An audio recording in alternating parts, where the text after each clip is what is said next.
తాకట్లో ఉన్న బంగారాన్ని విడిపించి ఆ రోజున మార్కెట్ ధర కట్టి మిగిలిన డబ్బును మీకు అందిస్తుంది కొమ్మూరి గోల్డ్.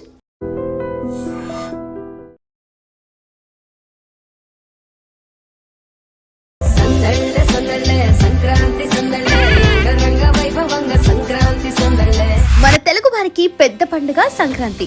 అసలు సంక్రాంతి అంటేనే ఒక ఉత్సాహం, ఒక కొత్త కళ. టౌన్ లో ఎంత బిజీగా ఉన్నా సరే, సాఫ్ట్వేర్ ఉద్యోగాలైనా చదువుల కోసం వెళ్లిన పిల్లలైనా ఈ 3 రోజులు మాత్రం అందరి చూపు తమ సొంత ఊరి వైపేనండి.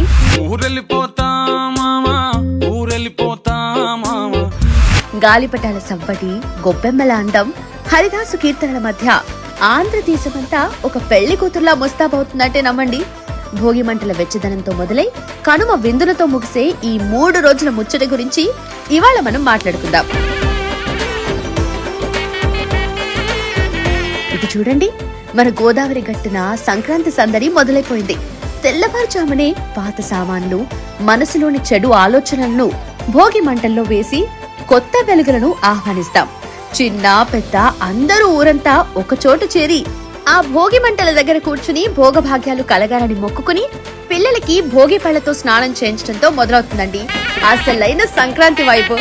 వాకిళ్లలో రంగురంగుల ముగ్గులు, వాటి మధ్యలో ఆవు పేడతో చేసిన గొబ్బెమ్మలు, వాటిపై పసుపు కుంకుమలు చూస్తుంటేనే కన్నుల పండుగగా ఉంటుంది.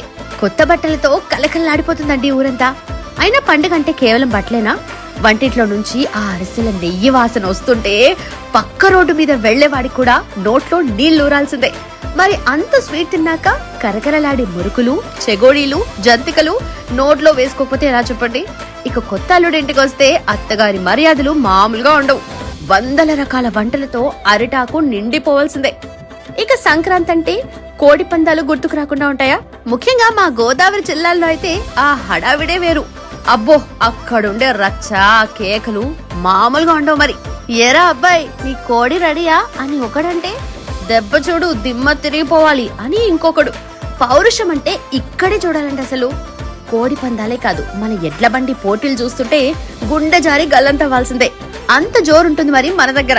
ఆ గంగిరెద్దుల వాళ్ళు వస్తుంటే డూడు బసవన్న అని సరదాగా ఆడుకోవటం, మన కుర్రాళ్ళేమో ఆకాశంలో గాలిపటాలతో కుస్తీ పట్టడం, ఇవన్నీ చూస్తుంటే మన చిన్నప్పుడు రోజులు గుర్తుకొస్తున్నాయి కదండి. మన సంప్రదాయం అంటే అదే కదా. ఒక మాట చెప్తా వినండి, సొంత ఊరంటే కన్న తల్లి లాంటిదండి. సెలవివ్వలేదని, టికెట్లు దొరకలేదని సాకు చెప్పు ఉండిపోతే అక్కడ తల్లి తల్లడిల్లిపోతుందండి. పట్టణం బ్రతకడానికి బాగుంటుంది, కానీ ఊరు వెళ్తే ఆప్యాయంగా పలకరించే మనుషులు, కల్మషం లేని మనసులు అవి పట్టణంలో ఉండవండి. ఈ పనులు, వర్క్ టెన్షన్స్ ఎప్పుడూ ఉండేవే. నా మాట విని ఈ సంవత్సరం పండక్కి ఇంటికి వెళ్లి మీ ఫ్యామిలీతో జరుపుకోండి. సరేనండి, ఇక నేనైతే ఆగలేను. ఆ అరిసెలు, జంతికలు నా కోసం వెయిట్ చేస్తున్నాయి. నేనైతే వెళ్తాను. మీరు కూడా ఈ సంక్రాంతిని బాగా జరుపుకోండి. అందరికీ భోగి మరియు సంక్రాంతి శుభాకాంక్షలండి.